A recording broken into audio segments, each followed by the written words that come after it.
Yeah, so we're bringing Joey on because he's been helping us.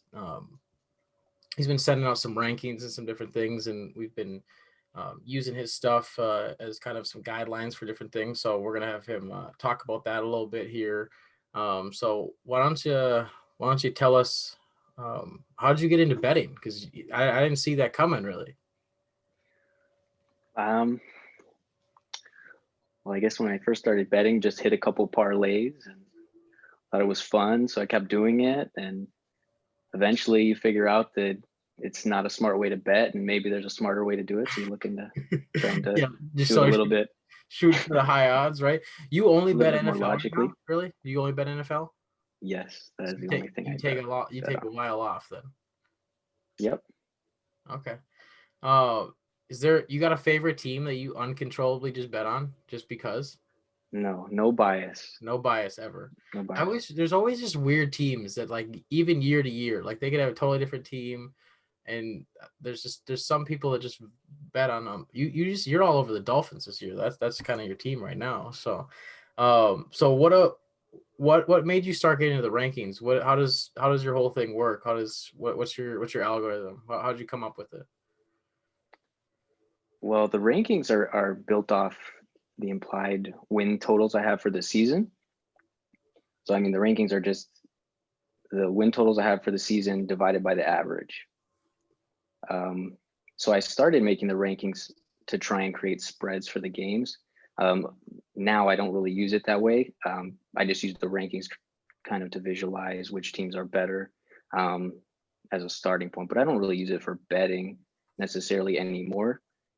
Now I'm using win probabilities to try and calculate the spreads, and I find that's a little more efficient. So you come up with your own win probabilities. Yeah, yep. How what goes That's into what that? my model spits out, and then I use a formula to compare those two, add in home field advantage. And I mean, if you look it up, um, all spreads are is just a win probability. So you can pull it up. But I mean, 50-50 is just a pick 'em. And then as you go through, football is really interesting because it has the scoring has a different distribution. It's not just an even distribution. Certain numbers are more valuable, certain numbers um, happen more often. So three is the most likely spread for a game. So like if you see a game move from 2.5 to 3, that's a 5% jump in win probability. Whereas you go from like 6.5, or you go from 6 to 6.5, that's only 2. So not all of the half points have the same value. So that's where win probabilities is a little more efficient because that way you can kind of get closer to the true spread for the game. If you're using the power rankings and you're just subtracting the difference and trying to add a home field advantage in there, you don't really get such an accurate spread for the games.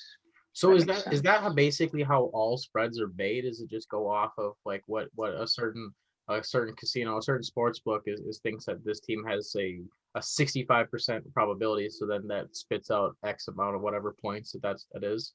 Yes, yes. So if you have the win probability for the game, that's where you're going to get the spread from. Okay. So for just an example, what was your spread tonight? Tonight, I wouldn't put much weight on tonight because it's so hard to quantify when there's a cluster of injuries on a team. Sure. Um, so the only thing I was able to calculate was to take Garoppolo out and put Mullins in. And here, let's run it and see what we get. Because the line ended up it opened at it was like at 6 earlier in the week. That's what I snagged it at on a tease. And then everybody else, I mean, they have everybody out basically, right? And running backs and wide receivers is insane this week, kind of. Yeah, so I had Green Bay winning 58% of the time. So you put 58 in there, and it only gives Green Bay 3 points. So obviously, it's not calculating in a lot of these replacement level players. Sure. But So like I said, that was only switching out Garoppolo for Mullins. Some of these positions I don't even switch out. So if like a running back is replaced, I don't usually even calculate anything extra in for the win probability. I don't take any points out of yeah. my model. I don't add any points in. Same Well, thing with defense. I yeah. just think some positions are more valuable. So like a wide receiver 1, I think is pretty valuable. I think a quarterback is obviously the most valuable. But yeah, running backs, defense, I don't even switch anything for those unless it's a big cluster of injuries. I think that's when you really have to pay a lot of attention to a game. So what's the difference in having Garoppolo and Mullins in there? Because I mean, Garoppolo is, I mean, basically an average quarterback, and I mean, we've all watched Mullins a little bit last year and this year, and he's obviously pretty poor. Yeah, I have Garoppolo at like 5% above average, and I have Mullins as 15% below average. Okay, so how many points is that? How much? That's 20% spread on a quarterback. What does that mean? Yeah, so my model pulls in the points they've scored this year, and I mean, at this point in the season, it's still using a little bit from last year.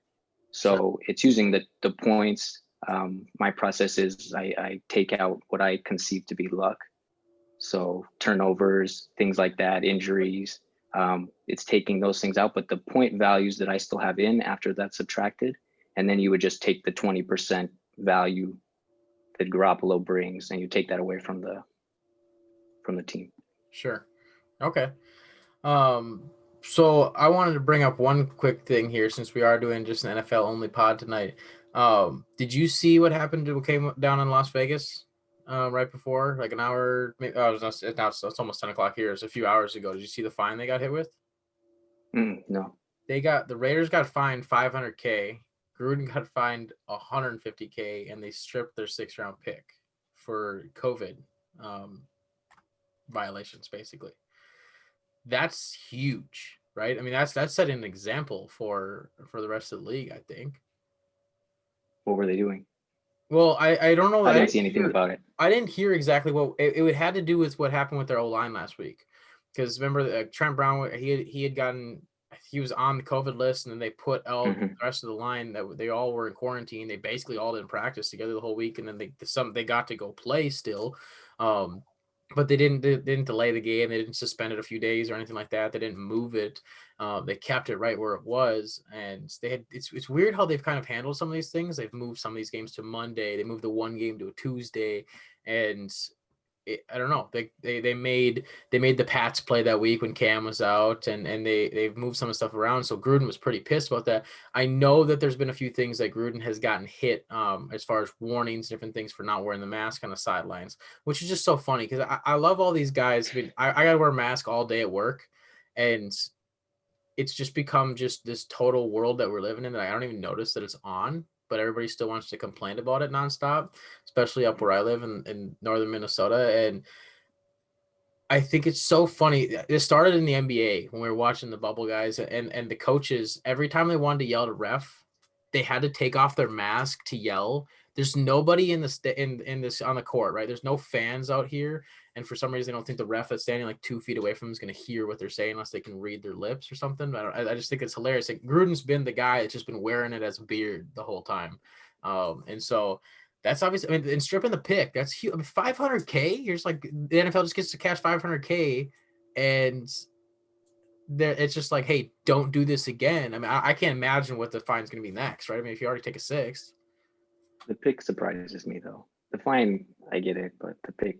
When they hit Gruden to 150K himself, I mean, obviously he got the giant contract. That's all chump change to us, but or for him. But I mean, the pick is a big deal because I can't imagine what the next, because the first time, I think the first warning that they got was they had that little party and a bunch of the guys were seen on video not wearing the masks and stuff. And obviously if you're messing with the NFL schedule and you're messing with all this different stuff, it kind of can hurt the rest of the league. If you're, I mean, there's certain, I mean, just take my Pittsburgh Steelers for an example. They were supposed to play the Titans that week, and the Titans had COVID, and they kept not being able to figure that out. That was a whole week and a half fiasco where they kept testing positive at least every day or every other day. So that game got pushed. Now the Steelers have to play, I think it's like 13 games in a row because we had to move our bye just because the Titans couldn't, whatever. I mean, and who knows if it was their fault how they got it the first time, but obviously they weren't taking care of themselves as far as quarantine and stuff. So how do you, I mean, how has COVID been affecting betting this year? How long have you been really like feeling like you've been betting good money, decent money? How long has it been? This year I think is the first year I've really used this model. So last year I experimented with some things, but this is the first year I've used this. But I think this year's stats will be useful, but it's going to be hard because so many players have missed games. So you got to try and go back after the season. You got to try and add back in some of these players that have missed, I mean, like 3 or more games. You got to try and add in value for some of these players like that. I mean, Matthew Stafford isn't going to play. How many games will he miss? So last year, after the season, I went back in and I added, because he only played, I think, half the season last year. So I tried to add in the value for him for the other half of the year last year. So this year, I mean, depending how many games he misses, because when a quarterback misses the games, he's not the only value you have to add back in. You have to add in the value he brings to the wide receivers, to the whole offense. So Sure. in aspect, I think it's going to be hard, but I think you can still like trust your number throughout the season because most of the teams are pretty much intact. I don't know. It's crazy to think, but there haven't been that many There teams hasn't that have been just been ripped apart. there hasn't been that much that's been really, really affected, right? I mean, Mhm.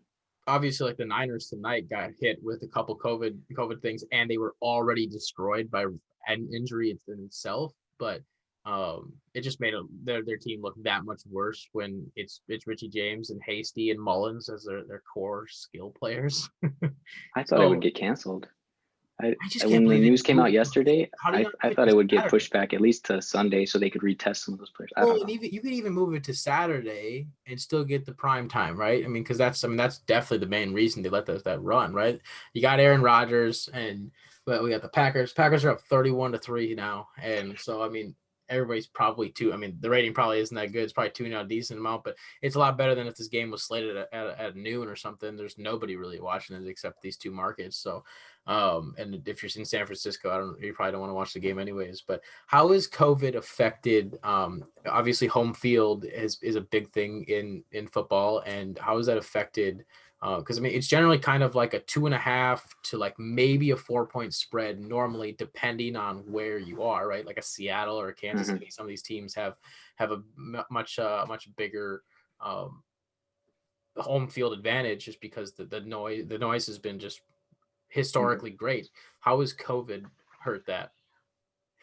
Just a minute. Sorry. You're good. All right. Well, I think that the two main things that play into home field advantage are going to be the travel, right? Some teams are switching time zones. I mean, there was a game earlier in the year where the Rams went and played the Bills, where they left the night before and they didn't get in until the morning. Right. So I think that's one part of it. And then, yeah, I think the other part is the crowd noise. But I think over time, teams have gotten better about planning their travel. So I think home field advantage has gone down. I mean, I think last year, it was probably worth 2.6 points for the home team. Now this year, probably down to like maybe 2. Sure. I haven't really changed it. I usually just do like 2.5 games. But it's got to So affect like a Seattle or a Kansas City more, right? Because I mean, it's hard to go up to Seattle on a Sunday night, right? That's been a thing, or Kansas City. They've been running these loud noise is what they just are kind of known for in these last couple of years. Is that just you're just not it's not affecting you think much? I don't think so. I think that the teams have actually adjusted, and now you see more teams like being sneaky with their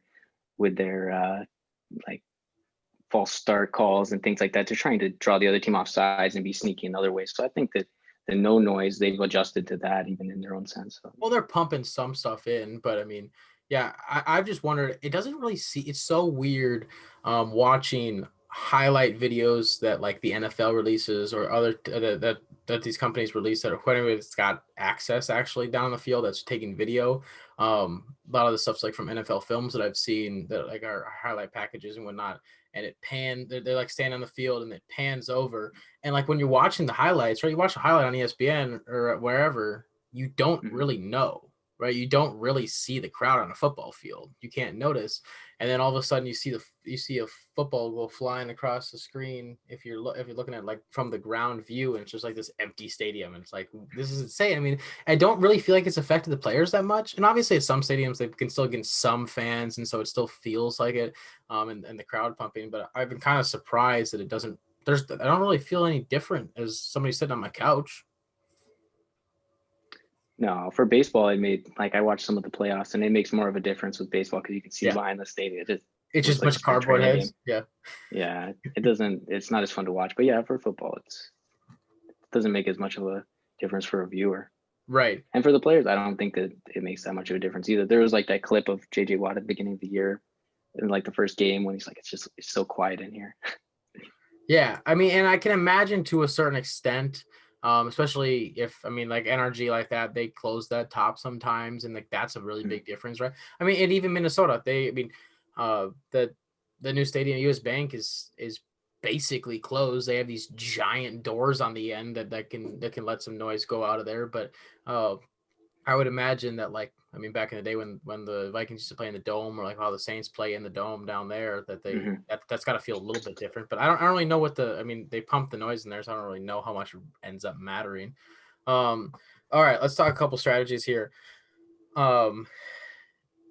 For straight up bets, are there certain numbers you're looking for? Are there's certain things you're watching as far as line movements and different things that you're like, this is a number I'm looking for when you're, because I mean, a lot of times when I'm doing, I feel like I'm pretty amateur at betting. I've invested a lot of time into reading and learning how it works, but I feel I'm amateur as far as like I don't lay thousands of dollars and whatnot, and so I just kind of look at stuff a lot of times as far as like, oh, I think this team's definitely going to win, and going off of a points from there, right? Like I definitely think that whatever team's going to win, and if they're only favored by 2 points, then that's kind of where I'm going to easily lean towards.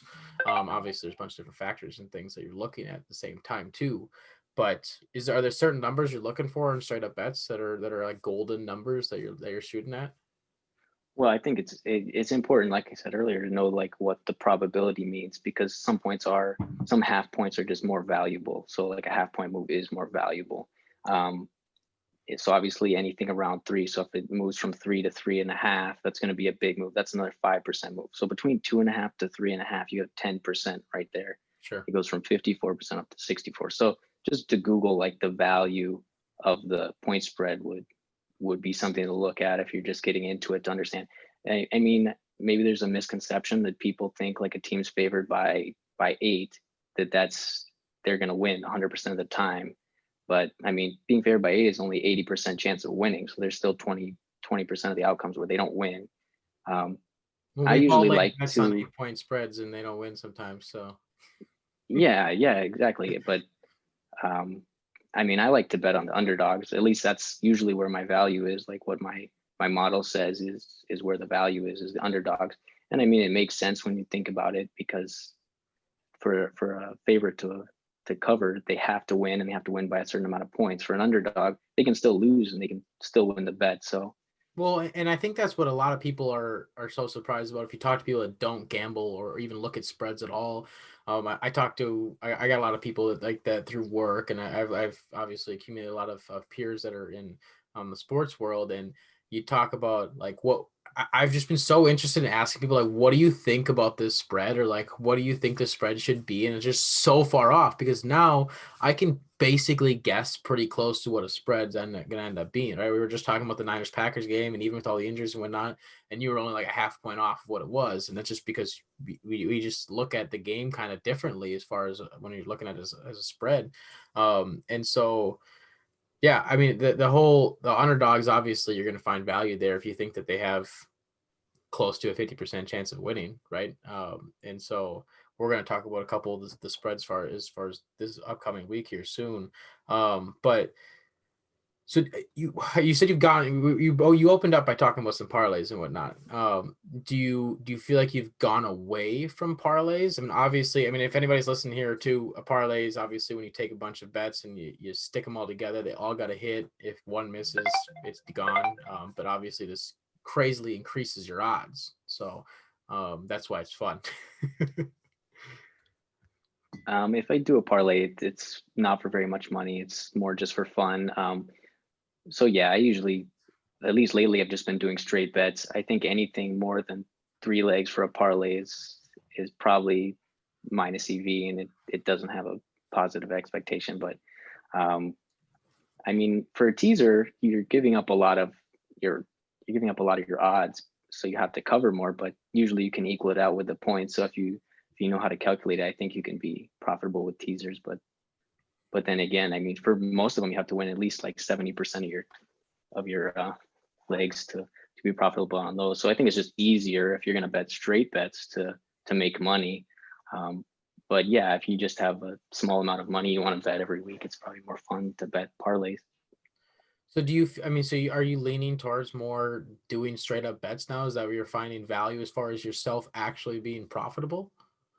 Yeah, I think it's pretty hard to win against a -110 spread if you're betting parlays or even teasers for that part. But just Right. depends on how you're calculating your odds and how much time you're putting into it. If you're just picking three random games, you're probably not gonna win in the long run.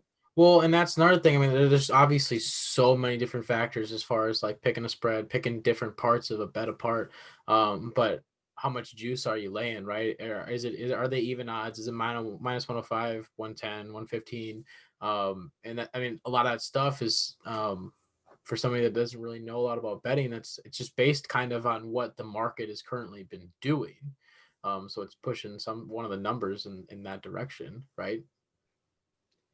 Yeah, I mean, just for example, say a line moves from -110 to -115 for the favorite. I mean, that's 1.5% right there. So that's you're paying an extra 1.5% of rake right on top of your bet. So Right. Um, do you ever mess with round robins? no, I have never. Never. I've never. Is there a reason why? You just No. Maybe if I did like college football and I was gonna do like some big underdogs, I would I think it could be fun, but no, not for the NFL at least.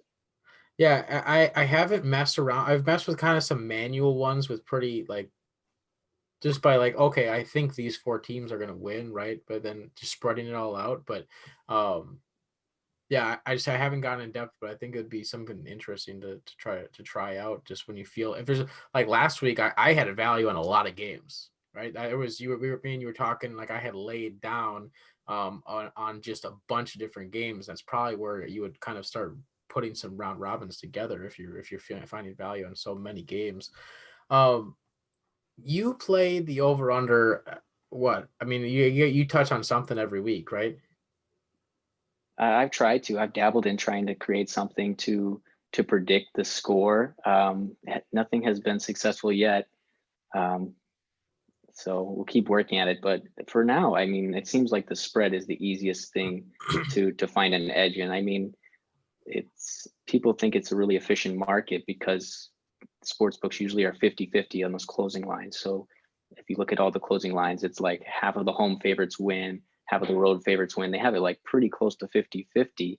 But I mean, in my opinion, is to beat that, you only have to win what 55%. So I mean, it seems beatable if they're only winning 50% of the time. I don't know. Maybe that's just my opinion. Well, and that's also if you can be like super self-disciplined and only bet straight bets, right? I mean, because then you're not throwing any of the extra profit away. And it's just so hard. It's so hard to not like you want to dabble in throwing some stuff down on something that's got 8-1 odds or it's got 6-1 odds just because, right? Um, but yeah, I haven't gotten into the over under thing. I don't have any way of gauging it. Like I look at it, I'm like, I always try to look at like in basketball, I would play it a little bit more when I bet on some NBA stuff based on like, oh, this team has played 4 times this season. These two teams have played, right? So now I can go off slightly about the score. And it's always so funny how close these things come. It's insane to me how unless something drastic happens, generally these things are just like right on the nuts, right? They're like a point over, 2 points under, and I'm like, how is it? How am I stressing out with 30 seconds left? And I feel the over under thing. I get killed in basketball all the time on the 3 seconds left 3-pointer.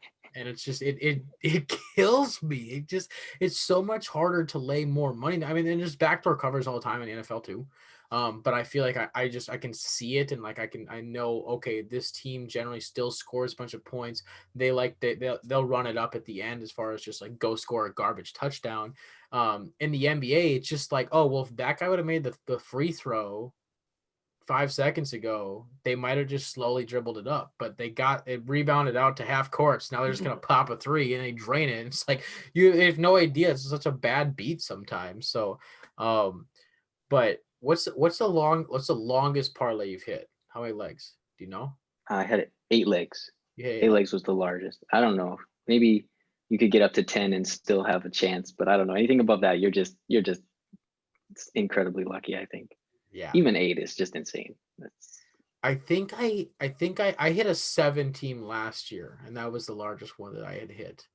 But I didn't do too well last year. I've been trying to pay a lot more attention, and I've been profitable this year, but I've been playing it safe. Just playing it like I feel it's so stupid because it's like I'm not winning that much, but like playing it safe is like I got to start doing it somewhere, and then I can start moving my stuff around and going towards something more aggressively. So, but uh, yeah. So, what do you think? We'll speak a little bit off of betting right now specifically, but what has been your biggest surprise or shock in each conference this year?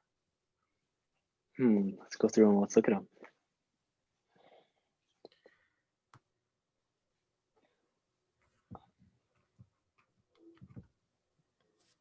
Because I definitely think like AFC wise, I think it's kind of all AFC I think East. AFC East, a lot of people are surprised with the Patriots. I don't think they'll make the playoffs. I mean, people might be surprised about that. I think Steelers are shocking a lot of people in the North with the way they're playing, but they played a lot of close games, and I think they might be getting a little lucky at times. Don't want to burst your Whoa. bubble, buddy, but Whoa. but I think they're getting a little bit lucky in some of these games. I mean, Ravens had to give like what they had 4 turnovers last week, and they barely squeaked out a win in the last couple of Our seconds. offense So sucked in the first half. Totally their sucked. offense hasn't looked great. I mean, they're way better than last year with Mason Rudolph. They're my numbers have them up 30% from last year. So I mean, that's huge. That's a huge jump. I don't know if people are believers, but I think the Dolphins might win that division. I don't think the Bills are great. I think that's kind of been the surprise twist as far as in the AFC. The Steelers being 7-0, if you really look at their schedule, isn't like it's not that jaw dropping, especially if you look at their skill players and their defense is really good. Now they got Devin Bush out as their middle linebacker. He's out for the year, torn ACL, but I mean his replacement had a pick six in the first minute of the game last week. So they tend to play Lamar really well. Did you know this was the first time that Ben and Lamar have faced off? Really Yeah. surprising. So because that first year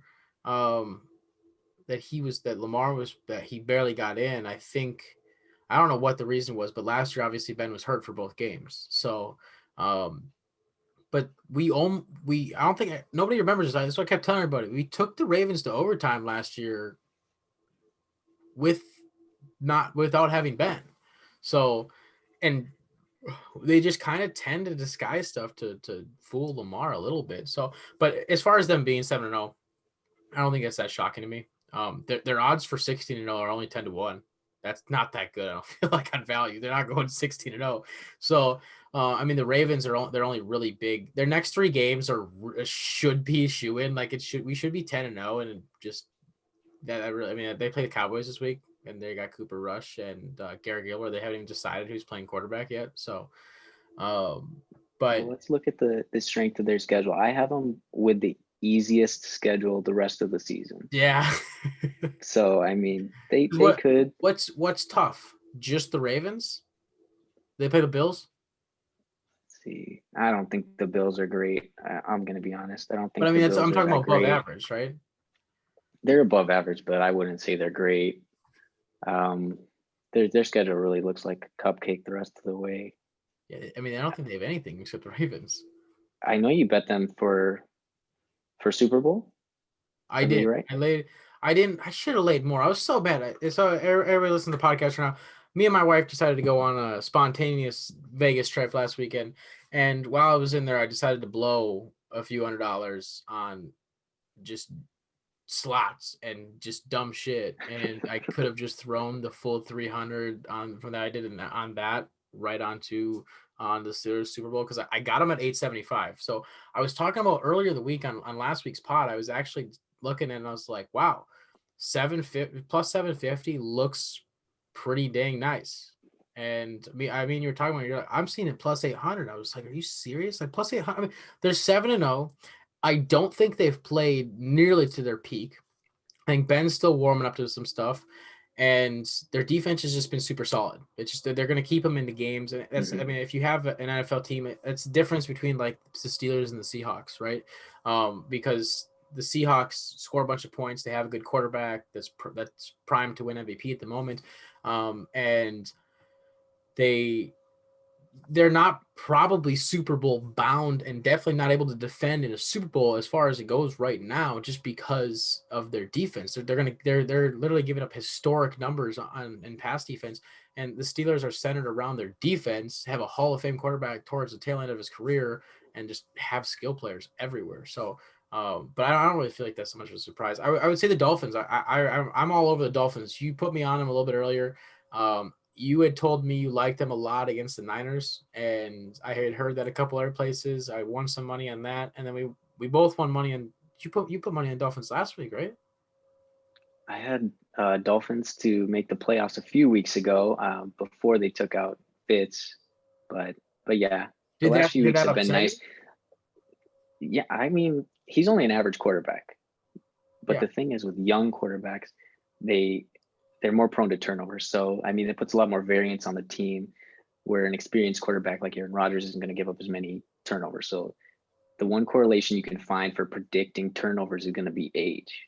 So Right. younger players are going to be more sloppy. They're going to make mistakes. They're not going to see a coverage. So Right. I think that hurts their chances. But I think they're still like their defense is a lot better than last year. I mean, they've only given up like 130 points, and they played the Seahawks, they played the Bills, Mhm. Yeah. they No, played the their 49ers. They defense is. played good I love teams. Brian Flores. I love Brian Flores. I think he's an amazing coach, dude. I think he's turned that whole franchise is turned down on a dime, right? I mean, last year they were looking like they were kind of in some games and at some weird spots, but they still were losing a lot. Then they won a few games towards the end of that year. They hit the Patriots where they weren't expecting to get hit, and that ruined home field advantage for them. And yeah, I mean they have a real shot at the division. I'm really mad. I hadn't put anything on the future, and I wanted to, but the value was really high because what you got them at like 560 for playoffs, right? 560. Yeah, I don't know what it is now. Yeah, because I mean, 560 make the playoffs. They're 4-3. They have a legit shot at the division, and we have the extra playoff team this year. Exactly. That So was mostly my play, was trying to find teams that could sneak in because there is those extra spots.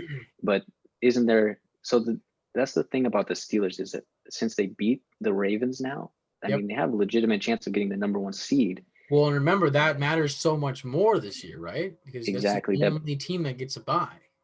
That buy is worth a lot. So that one less game is worth a whole lot. So you got it at, what do you say, plus 880, plus 850, 875 is what I got it at, and that was. I mean, I and saw. now it's like 550, hovering around 550. Well, that's why because I was there right before the Ravens game, and I was like, this is so critical because I'm gonna put it on either this week or next week. So I really thought that I didn't put money on the Steelers, and I did not think they were going to win last week. I did. I thought that that the Ravens coming off that bye was going to have full advantage against, and it was in Baltimore. Too. That wasn't the Steeler game. That wasn't the Pittsburgh game. So um, that's that matters too to an extent. And so yeah, I got him at plus 875, and I was like, yeah, I just gotta take that. And now when they win the Super Bowl in March, now I got a really good excuse to go back because I got to go cash it because I didn't bet that one online. I bet that while I was there. So Yeah, Miami's only plus 220 now, so I guess not to make the really. playoffs, Yeah, to make the playoffs. That's like, yeah, they're giving them 30% chance plus to make the playoffs. So it's not really worth very much. that still might be worth laying. It's not great value, but that's still plus two. I mean, I really think, I mean, that's basically because they won last week, right? I mean, they were three. Tua did not look very good. No, their defense isn't going to score like that. I mean, who do they play this week? Arizona. I still have value on them this week. I mean, I have them at. Now, I was going to ask you that there is 4.5 still It started at 5. Yeah, it's at 4.5. I have it at 2.5. So in favor of Arizona. still Arizona's favored, but only by 2.5. So I mean, if their defense can keep it close, they can probably cover 4.5. But What's I your don't know. biggest shock in the NFC?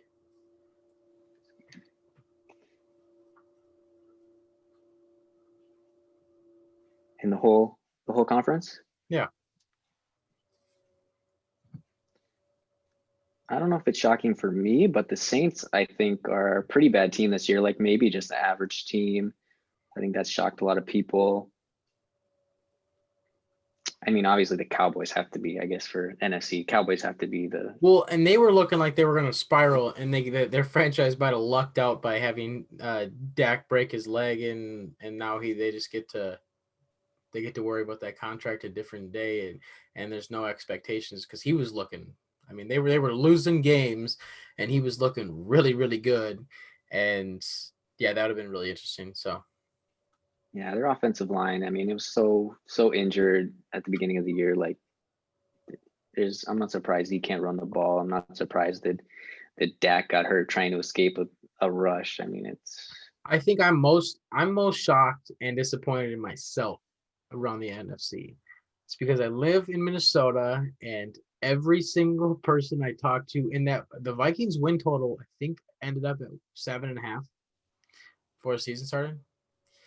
And I was just calling it, just shouting it from the heavens that they were going to suck in their secondary because they lost Xavier Rhodes, they lost Mackenzie Alexander, and they lost Trey Waynes. I don't know any team that loses their top three corners and does nothing in free agency or have somebody already there that's going to just actually make. I mean, the secondary, I think it's one of this. It's, I mean, you got quarterbacks, obviously the most important position. And what's the quarterback doing? Is they're throwing the ball. So you're either saying that there's skill players on offense, which I find they're kind of a lot easier to find, right? Kind of can grow wide receivers different places. Corners, I mean, the whole all penalties they're always going to favor the offense. So um any young corners, so basically all these Vikings fans are just like, no, they're just going, they're gonna be fine. They got Dantzler and they got Holton Hill and they got all these guys, and I'm like, there's no way. And I wasn't as down on the Packers as a lot of people were, and they've kind of roller coastered still, but this is kind of at least where I expected them to be. I mean, everybody was talking about they're going to win the division, and then they get smashed week 1 and 2, and they're like, we're tanking for Trevor Lawrence, and it's the best thing to watch, and it would have been even more prime if I had laid something big on the under for 7.5. So I think that really killed me.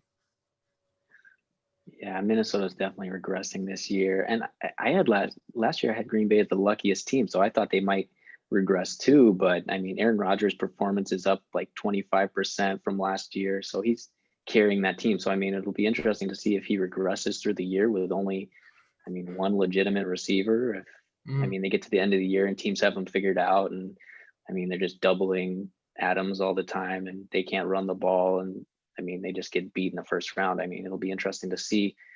Let's see what their strength of schedule is, if they have pretty easy schedule or if they're going to play some tough teams. Well, they had 2 seconds left. They're up 34-17 right now, and And they have a pretty easy schedule the rest of the way. They don't have to face any really hard teams in their division. I don't think anyone in their division can the give them a run division's a for their money. cakewalk. The So Bears are a joke. yeah, I love so many players on that Bears defense, and I love Allen Robinson, and there's nothing else on that entire team to like because they are literally at the point where they should probably put Mitch Trubisky back in the game. yeah, that one's really hard. I don't know. I think Foles is better than Trubisky, but they're both terrible But quarterbacks. if you're taking a quarter, okay, so what you got Trubisky, you got Foles ranked in what, maybe mid-20s in the league. What If do you, you mean? if you just rank the quarterbacks, you got Foles ranked mid-20s. He's under average, right? Yeah, they're both below average All right, so I'm quarterbacks. taking Trubisky like a few spots back, and I'm taking his escape ability over anything out of that. I don't think they use Trubisky to his strengths at all. Like I just don't. I don't think he's good. I don't think he's probably average. But I feel like if you used him in strengths of moving out of the pocket, the way that the Niners have used Jimmy, right, and just getting short passes, different things. So much of football is scheme. And so, yeah, no, I think the Packers they got that stuff. They got wrapped up in the NFC North there. So, um, I have a couple different futures I wanted you to talk to you about. Number one, is there any? Did you see Trevor? So Trevor Lawrence got hit with he got COVID, right? You see that? Hmm. Um, Yep. he's now not the favorite to win the Heisman. Did you know that? So Nope. he's now not favored to win the Heisman. Is there any value do you think on putting him not to go number 1 overall? He's by far heavy favorite. I mean, it's been talked about for years, basically since anybody had heard about him. Is like he's going number 1 overall the second he gets to come out, and now there's just talk, which would be the most interesting bet out of all of it, that he's going to like just go back to college if it's the Jets. So the thought process has to be, because the Jets are getting the number 1 pick. I mean, Yep. Unless they trade away, they're getting the number 1 pick. So the question is, will they move on from Sam Darnold, or will they pick a different position? I mean, I think your thought process has to start with the Jets and what's their move. Are they going to take Trevor Lawrence? Because the only reason he doesn't go number 1 overall is if they don't take him. right. I mean, if he doesn't go number 1, he goes number 2. Right. Well, and Justin, because the bet that I saw is that, or the odds that I saw was Justin Fields is plus 450. I don't think that's high enough to take right now, but No. yeah, it's kind of weird. We haven't had a clear cut number 1 in a while. I don't feel like, as far as the quarterback position. I mean, Joe Burrow everybody knew that's kind of what was going to be picked, but I mean, Justin Herbert's obviously played really, really well this year. Nobody thought he was doing this. Nobody thought he was doing that. He's putting Mahomes type of numbers up. No wins. They just blow it all. Just like they're the Western Atlanta. But what about the Jets? We're just talking about the Jets. Mm-hmm. Plus 220 to win no games.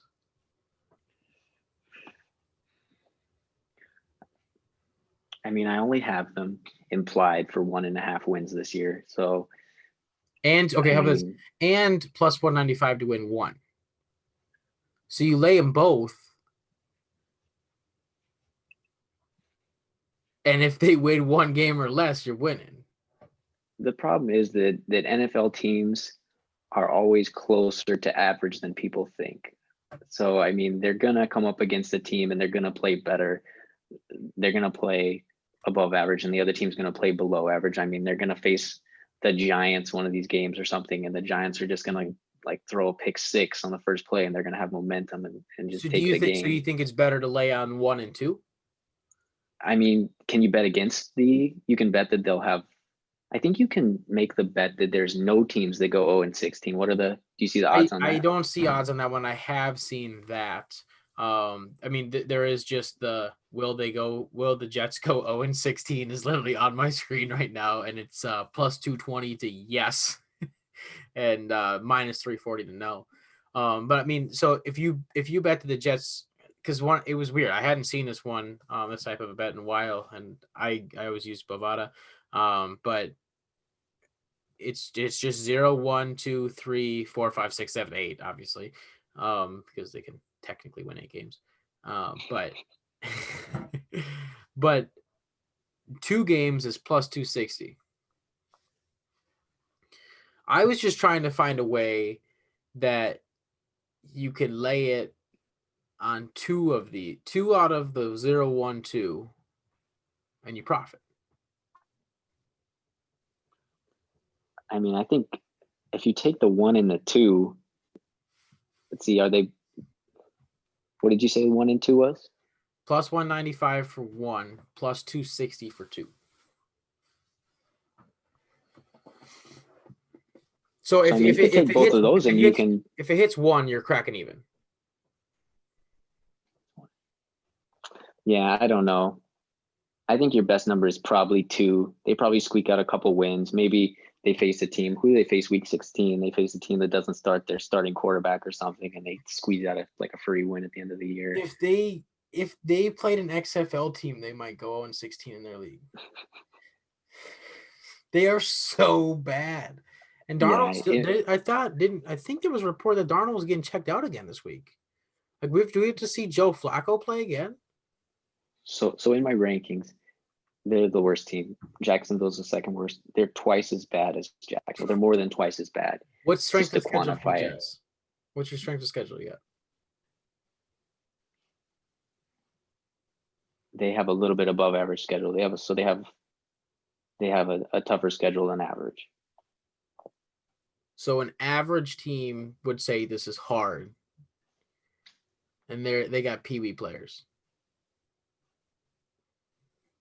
I don't know.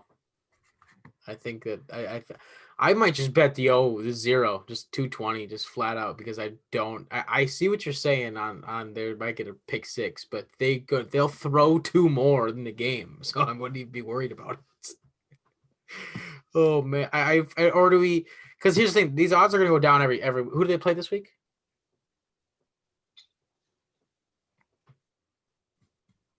New England. Oh yeah, so okay, so they're not going to win this week, right? Definitely not going to win this week. No. Okay, so they're not winning this week. So these odds aren't going to ever be better than they probably are right now, right? If you're going to take it, yeah, I would take it now. I think I might take it. Here's another one. I doubt you've seen these, so I waited. I didn't throw them at you all week because I wanted to wait. Let's see if I have 3 AB props for you. Shoot. Touchdown receptions, 2.5 For the season? Yes. Yeah, you can take over. That sounds especially with Godwin. crazy. Godwin's going to be out this week, right? So I mean, just don't even think he hasn't even been targeting Evans. He obviously loves Antonio Brown for some reason, and he's gonna get red zone. He was a huge red zone target when he played, obviously with the Steelers. Antonio Brown was almost averaged 1 touchdown a game. He's averaging like 12, 13 touchdowns a year with Ben. I would just think, I don't know. They're scoring a bunch of points up there. 3 touchdowns. He would need to average less than 1 a game, or less than 1 every other game. Yeah, I like that. I think you're right. I think you can take the over pretty safely there. What is it? Just minus 110? It was minus 120. But I just feel like when you lay some of that juice, it kind of sucks. But it's like when you think there's no chance it doesn't hit. Like he has to score 3 touchdowns. He could score 2 on Sunday night and need 1 more touchdown the rest of the year. Yeah. I don't get it. That just seems too low. Maybe they're just assuming that he will play like 1 game and then get cut, or because I know the Bucs said that if his legal trial doesn't go favorably, they'll take him out of this. I'm gonna be really upset if I can't find that again. I don't know why. It was the only thing that was in like some of my special bets on Bovada. I need FanDuel to just freaking get legalized in Minnesota, and it won't for a long, long time. But I need some other stuff that I can throw down on, because I like seeing stuff like that, because I should have laid on it. All right. His receiving yards was set at 329.5. I think you can take the over on both of those. Take the over, and especially with how beat up the Bucs receivers have been. Catches were 29.5. I feel like I watched AB play in the Steelers for 9 seasons, and I'm like, these numbers would be at minimally doubled if he was playing, and nothing's happened to him physically, right? I mean, there's no reason we haven't seen him play. We've seen Instagram videos and Snapchat stories, but we haven't seen anything that says like, oh, he can't run a route anymore. He was literally bona fide either the best or second best wide receiver in the league with Julio every single year for an entire decade, basically. So I mean, he had Calvin early on, but I mean, still, he was best route runner. So I mean, just getting into short catches, Brady will throw lots of screens and slants and things to him. I was so surprised at some of this stuff. It blew my mind, kind of. I mean, because obviously, as a Steelers fan, I followed AB and cried myself to sleep when he decided to be a head case. They have to be calculating in uncertainty. I mean, you haven't seen him play for an entire year and a half. They don't know if he's going to get a full season in, or at least the full. That's the only thing that they're banking on, I feel like. Yeah, I didn't see a stipulation. I didn't read into it because I'm sure there was probably some sort of a stipulation as far as I would think if you're betting an end of season, as far as how many games lots of times they got to play certain games, or I mean the game must play and whatnot. So I got to see if I can find that again, because at least the touchdowns one, and they all seem so juicy. So he's been passing. I would take over on all of them. I know. I feel like all of those were super. I'm so stupid. I didn't fucking take that.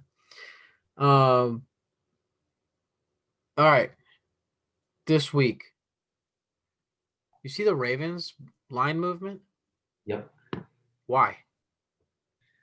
I don't know if it's an overreaction to the fact that they've been playing kind of bad this year. It's just it doesn't make sense. I mean, when they can't run the ball, they don't play great.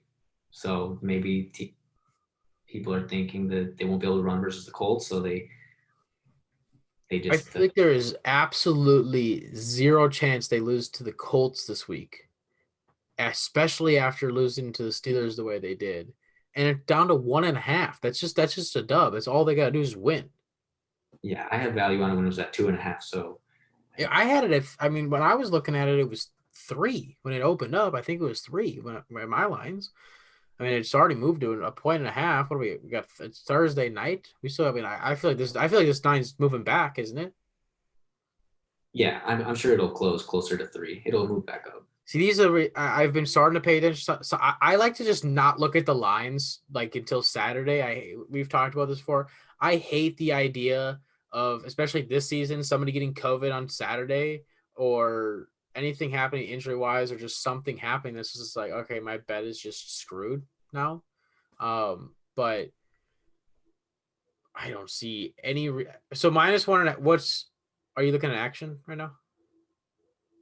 No, I usually at the Superbook lines out in Vegas. What are you at? Superbook, Westgate. Okay. What's the juice on that? That's a good question.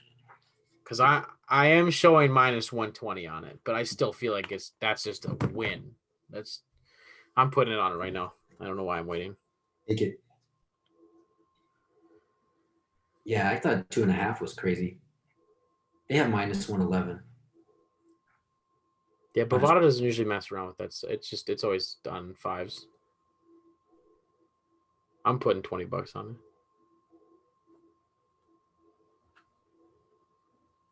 There's absolutely I would say the Ravens would have a chance at -1.5 if Lamar wasn't even playing. Phillip Rivers has been scary to bet for, and they're playing a good team. So, what do you make of Seahawks Bills, 2 teams you do not like this week? Well, I'm way lower than the market on Seattle. Yeah. I think that my model calculates defensive strength in a lot more than the public does. I think that the public looks at offense a lot more. So if a team has a great offense, they're going to favor them. Whereas my model is thinking like defense is the most important facet of the game, which probably disagrees with a lot of people. I think a lot of people think defense doesn't really matter and the offense is going to win in the end. But yeah, I actually have Buffalo favored in this game. So I have a lot of. How much you got Buffalo by? 2 points. So you're smashing this game, right? Yeah, I don't know. I think so. The way my model looks at the game, let's look at last week's game with San Francisco. So San Francisco had 2 costly turnovers. They turned over the ball. I believe they're in field goal range, and Garoppolo threw the interception. Yep. So the way my model looks at it is they're giving up points that they could have scored. So it takes away, so let's say 4 points that they could have scored on that drive, and then they're giving Seattle extra points. So let's say they get 2 points. So that's a 7-point swing right there in the game. And then they had that other just terrible fumble on like the 15-yard line, which just made me turn the game off at that point. You get Seattle the ball to 15-yard line, that's worth a full 6 points. Like that's a full time. Yeah. And then giving up another 2 points that they would have scored on that. They barely covered. What did I had them on a. What, that game was 6 when it opened or when it closed? I don't remember. I think it was a plus. I think it was a 10-point teaser that they barely. Or no, it was a 13-point teaser that it ended. They lost by 10. So on my 10-point teasers, that doesn't help me. So on my third, I needed them plus 19, and they barely covered that, or plus 16. Yeah, and I don't know. There's so many injuries the rest of the season. I don't know. I don't. Garoppolo is going to be back, or if they just. Well, it's on IR, so 3 weeks minimum. Yeah. So I mean. But the way he's been trending, I don't think that maybe a couple games at the end of the year, but that one's hard. But yeah, that's just the way it looks at it. So I mean, Seattle just I think got pretty lucky in that game, and San Francisco played. I mean, because the real line is Seattle -3. Yeah, I don't agree. do you feel when you see something like that? Do you feel more comfortable laying? You want to go +3 Buffalo, or do you want to go money line Buffalo because you think they're going to win? No, I would take the +3. I mean, You say the +3, play it safe. yeah, I would take the +3. Okay. Another somewhat interesting one that the line is actually the Raiders Chargers pick. Yeah, that one, I don't know. That was interesting. It started at what, -2? Yeah. I had it at -3. I think I had it. I think I saw it at -2.5 right when it opened. But Yeah, so I had it at -3 to start the week with like a little bit of value. So I mean, let's see, what did I see it? Yeah, I had it at -3. I saw it open at -2 at West. It opened at like 54%. The -2 was worth, when you calculate the money line, was worth 54% that they thought that the Chargers would win. I had it at 59%, so that's 5%. you 59% on the Chargers. Yeah, I had 5% value on the Chargers. Okay. And then now it's down to a pick, which I don't know what they're seeing there, but I'll take that one any day. We've been seeing the Chargers be in every single game, and now you have an opportunity that they just had to close one, right? That's all we're looking for, right? I think they're better than they played. I mean, I think Vegas is a good team too, but their defense is significantly worse than the Chargers. Definitely, if it goes shootout, the Chargers are going to win. Well, and I mean, honestly, I'm taking Herbert over Carr. I mean, a lot of times this is what this type of stuff comes down to when you're like, okay, they got decent defenses on both sides, pretty similar amount of skill players, and you're just like, I'm just going to take the quarterback, right? I mean, especially a pick 'em.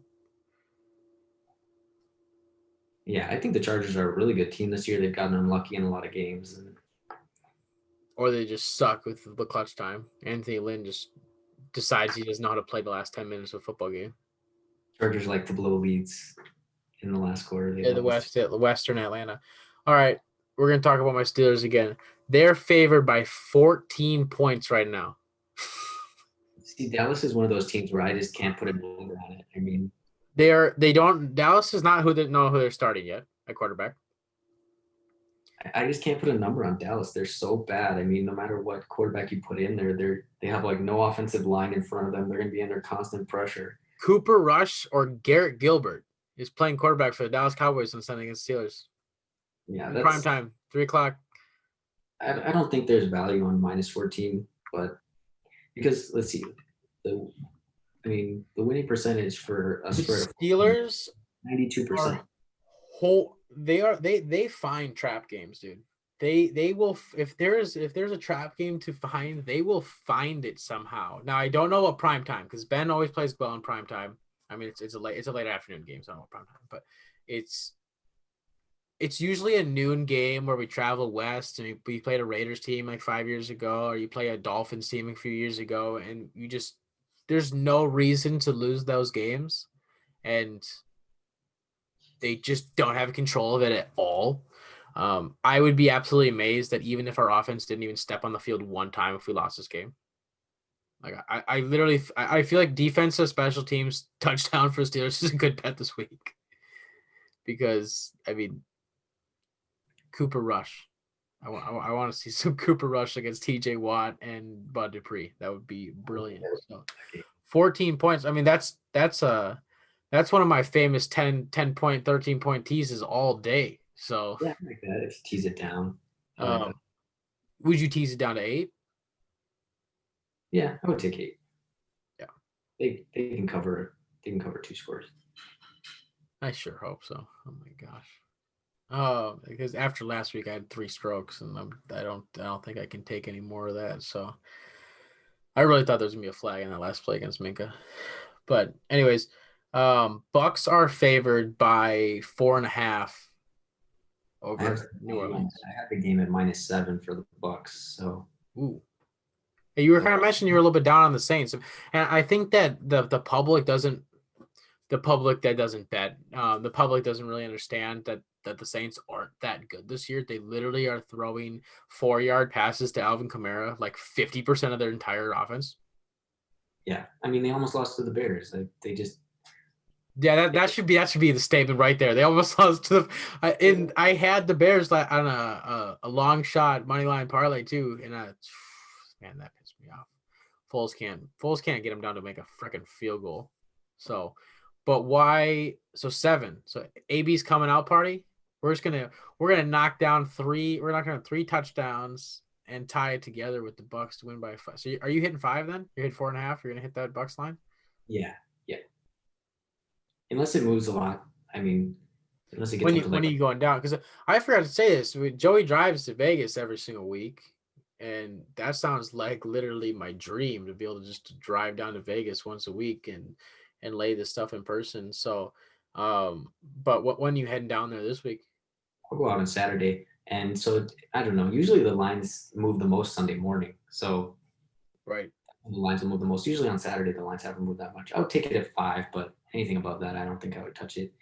I think there's better games this week. I think New England's favored by 7. It might be up to 7.5 now, but I mean, Yeah, 7.5 is what I see it at now. 7.5. So Jets are just, but I don't. You think you take it at 7.5? I take it at 7.5. I take That was it the only game I didn't read this off yet. I took an early week parlay or tease, and I never. I was talking about this earlier. I don't take stuff early, but I was looking at this and I texted you and I was like, "How do I not take this right now?" And I only threw $20 on it, but it was plus 400 odds, and obviously after tonight, it already hit the first leg because I got the Packers down to 0 and they just won by 17. So. We already talked about the Ravens. I got them at plus 3.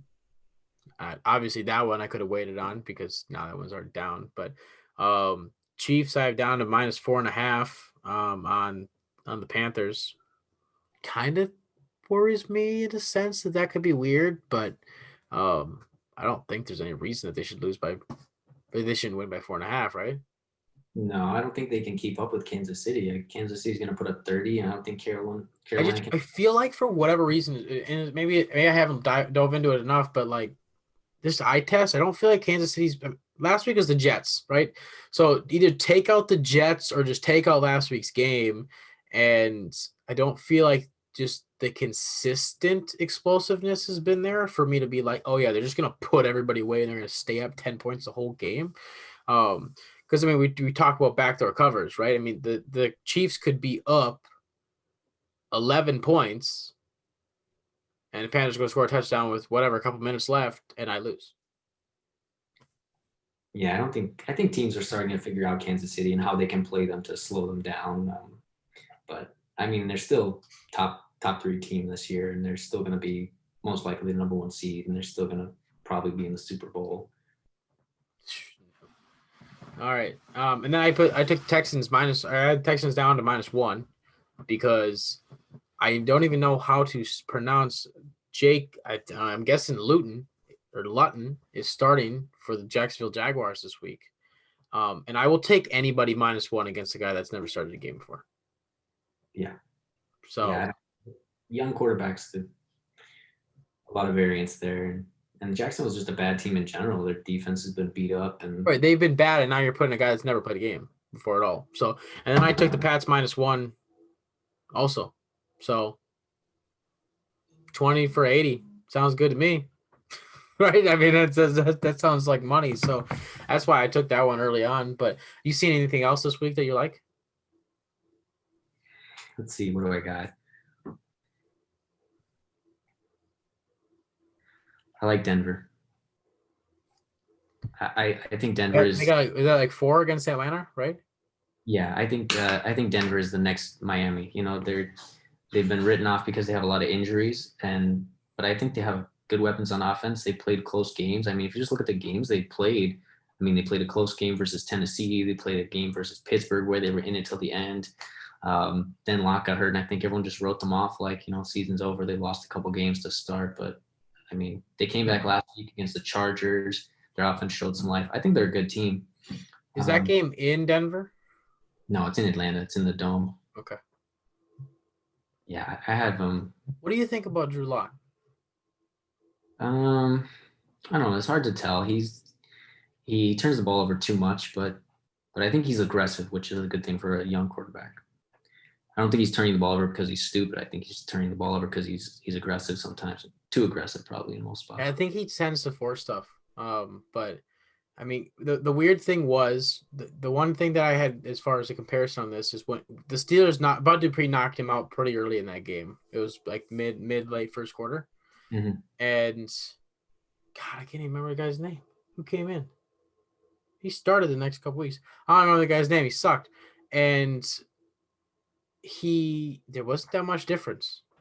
There wasn't, and that was when you see different things like that.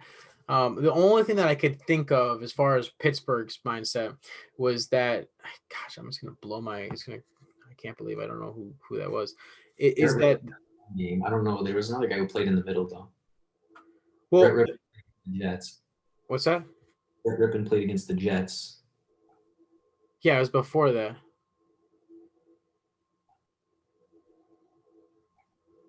Good thing we got the internet, right? Holy cow! Where is this?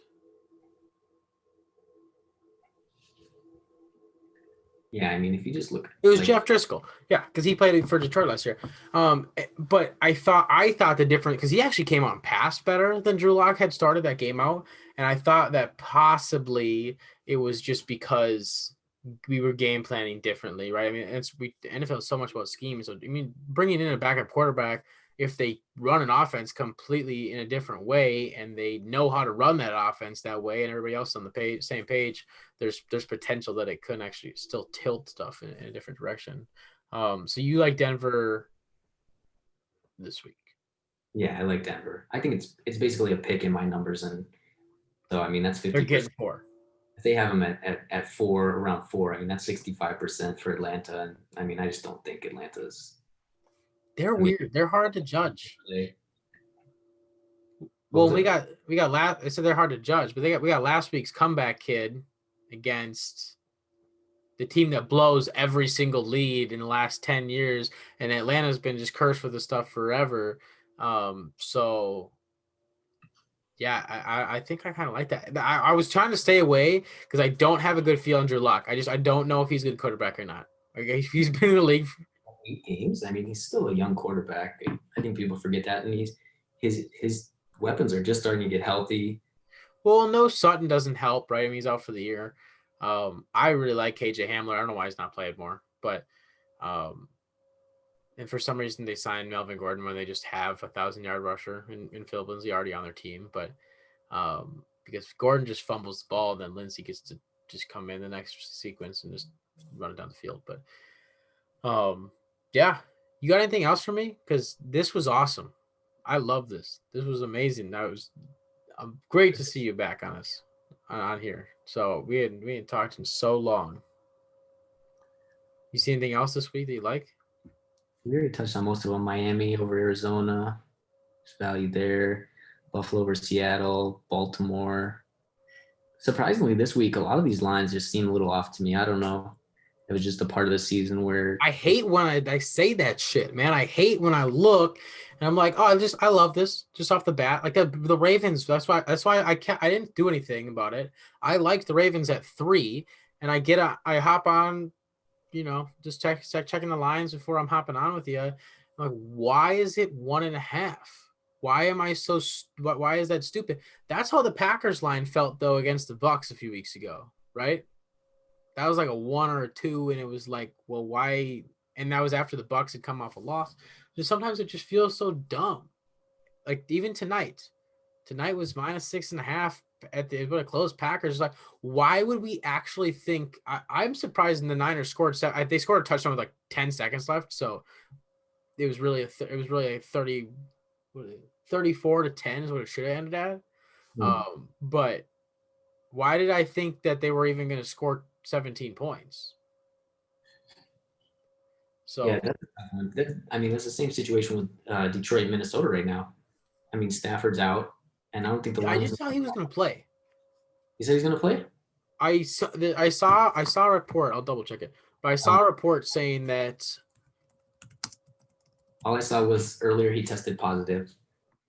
He tested positive, or he was just on. Well, yeah, so it was a day ago. He was considered a high-risk close contact from a non-team member. His last contact was Monday, which means he would be eligible to play on Sunday pending negative tests from him.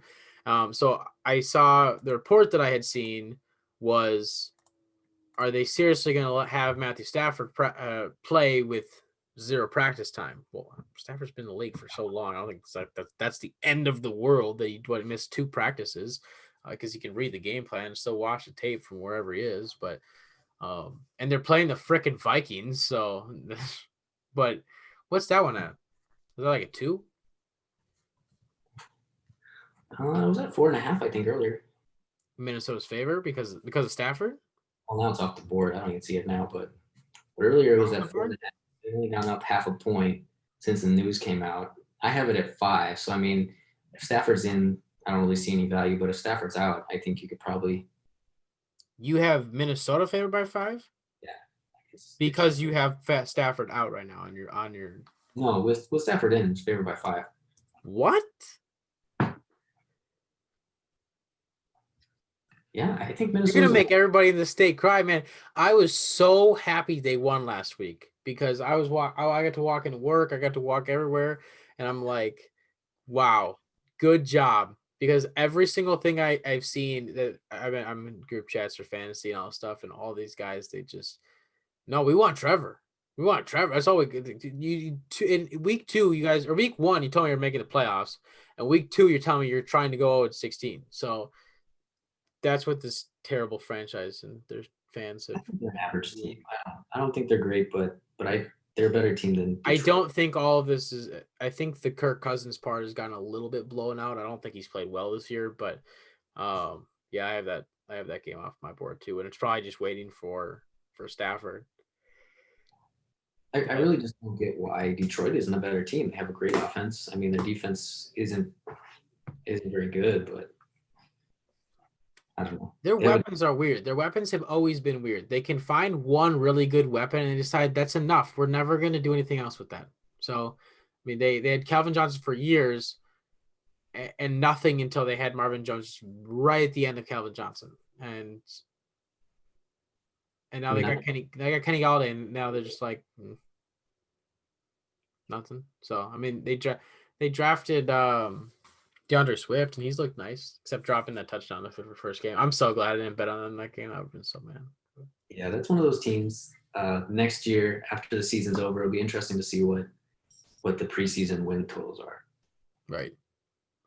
Well, I don't know if Patricia's going to last the season. He's been a hot seat for a little bit now. I don't know. I think Nagy would get fired before Patricia. Who? Nagy will? That's hot take. I think he would get fired first. But we'll see. You got fired odds over there? I can't ever find that on Bovada. No, I don't get those. You don't see any of that? Yeah, first coach fired. I hear people talking about that sometimes. Maybe the end of the year, like towards when fire sale's actually coming. But yeah, all right. You got anything else for me? No, I think we covered it all, buddy. All right, man. This was great. We're gonna have to do this again. This was fun. It was fun. All right, man. It was great to see you. And for everybody else listening, follow us at the Hoopla Podcast on Instagram. And we got a couple other things coming out. Aaron dropped a little bit of video that we're gonna put on YouTube tonight. Just hitting on a couple NBA things, and I think Christian's going to be dropping some stuff on his 5 favorite players that are going to be in the NBA draft, and we will probably have something coming up close on the NBA because it just got announced they're going to be playing on the 22nd, and so that's going to be interesting to find out how the players react to that one. So thanks for listening.